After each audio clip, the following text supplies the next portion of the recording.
Hello എല്ലാവർക്കും നമ്മളുടെ പുതിയൊരു വീഡിയോയിലേക്ക് സ്വാഗതം. അപ്പോൾ ഇന്ന് നമ്മൾ തയ്യാറാക്കാൻ പോകുന്നത് നമ്മുടെ അറബിക് സ്റ്റൈലിൽ ഒരു ചിക്കൻ മന്തിയാണ്.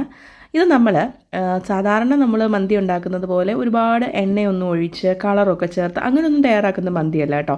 എന്നാൽ മന്തിയുടെ എക്സാക്റ്റ് ടേസ്റ്റും ഇതിൽ വരുന്നുണ്ട്. അപ്പോൾ നമുക്കിത് എങ്ങനെ തയ്യാറാക്കിയെടുക്കാമെന്ന് നോക്കിയത് ഭയങ്കര ഹെൽത്തിയസ്റ്റ് വെർഷനാണ് കേട്ടോ. അപ്പം ഡയറ്റൊക്കെ ഫോളോ ചെയ്യുന്നവർക്ക് ഇത് കഴിക്കുന്നതുകൊണ്ട് വലിയ തെറ്റില്ല എന്ന് എനിക്ക് തോന്നുന്നു. അപ്പോൾ അതിന് വേണ്ടിയിട്ട് ആദ്യം തന്നെ കുക്കറിലോട്ട് നമ്മൾ ചിക്കൻ്റെ കഷ്ണങ്ങളാണ് ചേർത്ത് കൊടുക്കുന്നത്. അത് വേണ്ടി ഇതുപോലെ ഒന്ന് ഫോർക്ക് കൊണ്ടൊന്ന് കുത്തിയൊക്കെ കൊടുത്തിട്ടുണ്ട്. അതിന് ശേഷം നമ്മൾ അത്യാവശ്യം വലിപ്പമുള്ള കഷ്ണങ്ങളാക്കി നുറുക്കിയെടുത്തിട്ടുള്ള ചിക്കനാണ് കേട്ടോ. പിന്നെ ഇത് വലുതായിട്ട്, അതായത് 2 കഷ്ണങ്ങളായിട്ടോ 3 കഷ്ണങ്ങളായിട്ടോ ഒക്കെ ചിക്കൻ മുറിച്ചിടുന്നവരുണ്ട്. അങ്ങനെയാണെങ്കിൽ അങ്ങനെ ചെയ്യാൻ താല്പര്യമുള്ളവർ അങ്ങനെ തന്നെ ചെയ്തോളുക. ഞാനിപ്പോൾ ഈ ഒരു അളവിലാട്ടോ ചെയ്യുന്നത്. ഇതിലേക്ക് നമുക്ക് ഹോൾ സ്പൈസസ് ചേർത്ത് കൊടുക്കാം.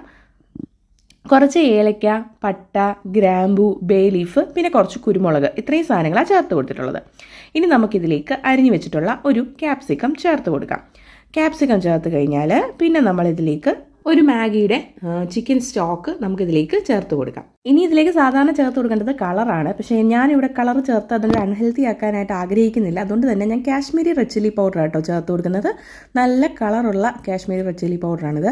അപ്പോൾ അതുകൊണ്ട് തന്നെ കളറും കിട്ടും, എന്നാൽ ഒരുപാട് എരിവ് നമ്മുടെ റെസിപ്പിക്ക് തോന്നത്തുമില്ല. അപ്പോൾ കുറച്ച് ആ ഒരു കളറൊക്കെ കിട്ടാൻ വേണ്ടി ആ ഒരു പാകത്തിന് കുറച്ച് കാശ്മീരി റെഡ് ചില്ലി പൗഡർ ചേർത്ത് കൊടുക്കുന്നുണ്ട്.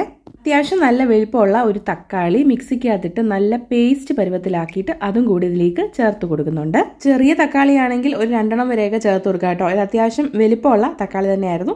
പിന്നെ നമ്മൾ ഇതിലേക്ക് ചേർത്ത് കൊടുക്കുന്നുണ്ടല്ലോ വെളുത്തുള്ളി ചതച്ചതാണ്. ഇതൊരു 6-7 അല്ലി വെളുത്തുള്ളിയുണ്ട്. അത്യാവശ്യം വലിപ്പമുള്ള വെളുത്തുള്ളിയാണ്, ഒരു 6-7 എണ്ണമുണ്ട്. അത് ചതച്ചതാണ് ഇതിലേക്ക് ചേർത്ത് കൊടുക്കുന്നത്. അടുത്തതായിട്ട് ചേർത്ത് കൊടുക്കുന്നത് മഞ്ഞൾപ്പൊടിയാണ്. ഇത് ഓപ്ഷണലാണ്, താല്പര്യം ഉണ്ടെങ്കിൽ മാത്രം ചേർത്ത് കൊടുക്കാം, ഇല്ലെങ്കിൽ കംപ്ലീറ്റ് ആയിട്ട് തന്നെ അവോയ്ഡ് ചെയ്തോളൂ കേട്ടോ. ഇനി ഞാനിവിടെ ഒരു ചിക്കൻ സ്റ്റോക്ക് മാത്രമേ ചേർത്ത് കൊടുത്തിട്ടുണ്ടായിരുന്നുള്ളൂ. അപ്പം ഞാൻ കുറച്ച് ഉപ്പും കൂടെ ചേർത്ത് കൊടുക്കുന്നുണ്ട് കേട്ടോ. അപ്പോൾ ഇതെല്ലാം കൂടെ നമുക്ക് നമ്മളുടെ കൈ ഉപയോഗിച്ച് നന്നായിട്ട് ഒന്ന് മിക്സ് ചെയ്ത് കൊടുക്കാം. മിക്സ് ചെയ്തിട്ട് കുറച്ച് നേരം ഒന്ന് മാറ്റി വെക്കാം. അപ്പം ഈ മിക്സ് ചെയ്ത് മാറ്റി വെക്കുന്ന ആ സമയം കൊണ്ടാണ് നമ്മൾ നമ്മുടെ റൈസ് വേവിച്ചെടുക്കുന്നത്. അപ്പോൾ നമ്മൾ ഈ ഫോർക്ക് കൊണ്ടൊക്കെ ഇങ്ങനെ കുത്തിയത് കൊണ്ട് തന്നെ അത്യാവശ്യം നമ്മൾ ചേർത്ത് കൊടുത്തുള്ള സാധനങ്ങളുടെ ആ ഒരു ഫ്ലേവറൊക്കെ നമ്മളുടെ ആ കഷ്ണങ്ങളുടെ അകത്ത് പിടിക്കും.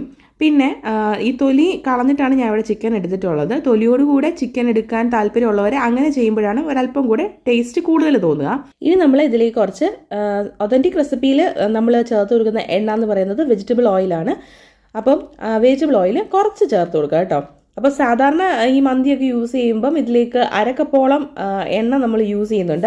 അപ്പോൾ ഒതൻറ്റിക് ആയിട്ടുള്ള റെസിപ്പിയിൽ അങ്ങനെയാണ് യൂസ് ചെയ്യുന്നത്. അപ്പോൾ അങ്ങനെ ചെയ്യാൻ താല്പര്യമുള്ള അങ്ങനെ ചെയ്യുക. ഇപ്പോൾ ഞാൻ ഈ ഒരു അളവിൽ ജസ്റ്റ് ഒന്ന് എണ്ണ ജസ്റ്റ് ഒന്ന് തൂവിയിട്ട് അതൊന്ന് ഇങ്ങനെ പുരട്ടി വെച്ചിട്ടേ ഉള്ളൂ കേട്ടോ. ഇനി നമുക്കിതിൻ്റെ റൈസ് റെഡിയാക്കി എടുക്കാം. അപ്പോൾ അതിന് വേണ്ടിയിട്ട് ഞാനൊരു പാത്രത്തിലോട്ട് കുറച്ചധികം വെള്ളം എടുത്തിട്ടുണ്ട്.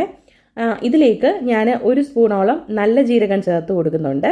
അതോടൊപ്പം തന്നെ ചെറിയൊരു സ്പൂണോളം പെപ്പർ കോൺസ്, അതായത് നമ്മുടെ കുരുമുളകും ചേർത്ത് കൊടുക്കുന്നുണ്ട്, മുഴുവനേ ഉള്ളത്. ഇതിലോട്ട് നമ്മൾ ഇനി നാരങ്ങ ചേർത്ത് കൊടുക്കുന്നുണ്ട്. ഇത് നമ്മുടെ പച്ച നാരങ്ങയില്ലേ, നമ്മൾ സാധാരണ കടയിൽ നിന്ന് വാങ്ങിക്കുന്ന നമ്മുടെ നാരങ്ങ, അതാണ്.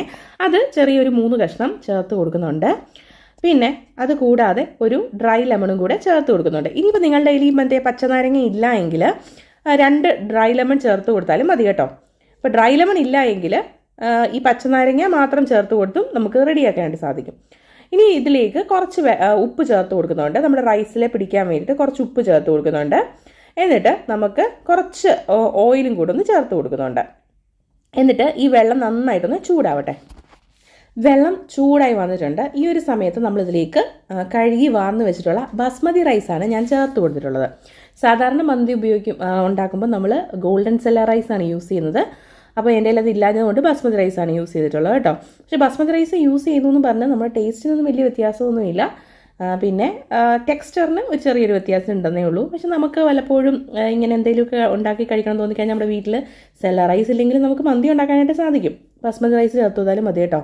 ഇപ്പോൾ ഞാനിവിടെ 2 കപ്പ് ബസ്മതി റൈസാണ് ചേർത്ത് കൊടുത്തിട്ടുള്ളത്. അപ്പം അത് ഇതിലേക്ക് ചേർത്ത് കൊടുക്കാം. ഇനി നമ്മളുടെ ഈ റൈസ് ഉണ്ടല്ലോ ഒരു 50% കുക്ക് ചെയ്തെടുക്കണം. അപ്പം അതെങ്ങനെയാണെന്ന് ചോദിച്ചു കഴിഞ്ഞാൽ നമ്മൾ ഈ റൈസ് എടുക്കുമ്പം അത് നമ്മൾ കൈ കൊണ്ട് ഞെക്കിയാൽ ഞെങ്ങണം, എന്നാൽ ഒരുപാട് അങ്ങ് കുക്കായി പോവുകയും പാടില്ല. അപ്പോൾ ആ ഒരു രീതിക്കാണ് ഞാനിവിടെ റൈസ് കുക്ക് ചെയ്തെടുത്തിട്ടുള്ളത്. 50% വെന്ത റൈസ് നമുക്കൊരു സ്ട്രെയിനറിലോട്ട് മാറ്റാം. ഇനി ചിക്കൻ നമ്മൾ നേരത്തെ പുരട്ടി വെച്ചിട്ടുണ്ടായിരുന്നല്ലോ, ആ പുരട്ടി വെച്ചിരുന്ന ചിക്കനകത്തോട്ട് തന്നെ നമ്മുടെ ഈ ഒരു റൈസ് ചേർത്ത് കൊടുക്കാം. ചെറുതായിട്ട് ഇങ്ങനെ ഒന്ന് നിരത്തി വെച്ച് കൊടുക്കാം. ഇനി നമ്മളിതിലേക്കുണ്ടല്ലോ നമ്മുടെ പച്ചമുളക് ഒരു 3-4 എണ്ണം എരിവിനാവശ്യത്തിന് നമുക്കിത് ഇതുപോലെ ഒന്ന് കുത്തിയും കൂടെ വെച്ച് കൊടുക്കാം. എന്നിട്ട് അടച്ച് വെച്ചിട്ട് ഒരു വിസിൽ വരുന്നിടം വരെ കുക്ക് ചെയ്യാം. പ്രഷറെല്ലാം സെറ്റിലായി കഴിഞ്ഞിട്ട് നമുക്ക് മറ്റൊരു പാത്രത്തിലേക്ക് ഇത് മാറ്റാവുന്നതാണ്. അപ്പോൾ ഇത്രയേ ഉള്ളൂ, നല്ല ടേസ്റ്റി ആയിട്ടുള്ള ഒരു അറബിക് മന്തിയാണ്. ഒതൻറ്റിക് റെസിപ്പിയാണെന്നൊന്നും ഞാൻ പറയത്തില്ല, പക്ഷേങ്കിൽ നല്ലൊരു റെസിപ്പിയാണ്, നല്ലൊരു ഫ്ലേവറൊക്കെ കിട്ടും. കടയിൽ നിന്ന് വാങ്ങിക്കുന്നതിൻ്റെ ആ ഒരു ഫ്ലേവറൊക്കെ നമുക്കിതിൽ കിട്ടുന്നുണ്ട് കേട്ടോ. ഇനി കടയിൽ നിന്നൊക്കെ ഈ മന്തിയൊക്കെ വാങ്ങിച്ചു കൊടുക്കുന്നത് പറയും, ഇതുപോലെ വീട്ടിലൊക്കെ കുക്കറിൽ വളരെ പെട്ടെന്ന് തന്നെ റെഡിയാക്കി കൊടുത്തു കഴിഞ്ഞാൽ ഹെൽത്തിയുമാണ്, ഉണ്ടാക്കാൻ വളരെ ഈസിയുമാണ്. നിങ്ങളിത് ട്രൈ ചെയ്ത് നോക്കുമെന്ന് വിശ്വസിക്കുന്നു. ട്രൈ ചെയ്തിട്ട് ഫീഡ്ബാക്സ് ഒക്കെ ഒന്ന് അറിയിക്കണേ. അതുപോലെ തന്നെ നമ്മുടെ വീഡിയോ നിങ്ങൾക്ക് ഇഷ്ടമാവുന്നുണ്ടെങ്കിൽ ലൈക്ക് ചെയ്യാനും ഷെയർ ചെയ്യാനും ചാനൽ ഫോളോ ചെയ്യാനും മറന്നു പോകരുതേ. നല്ലൊരു വീഡിയോ ആയിട്ട് നമുക്ക് വേറൊരു ദിവസം കാണുന്നതിനും വരെ ബൈ.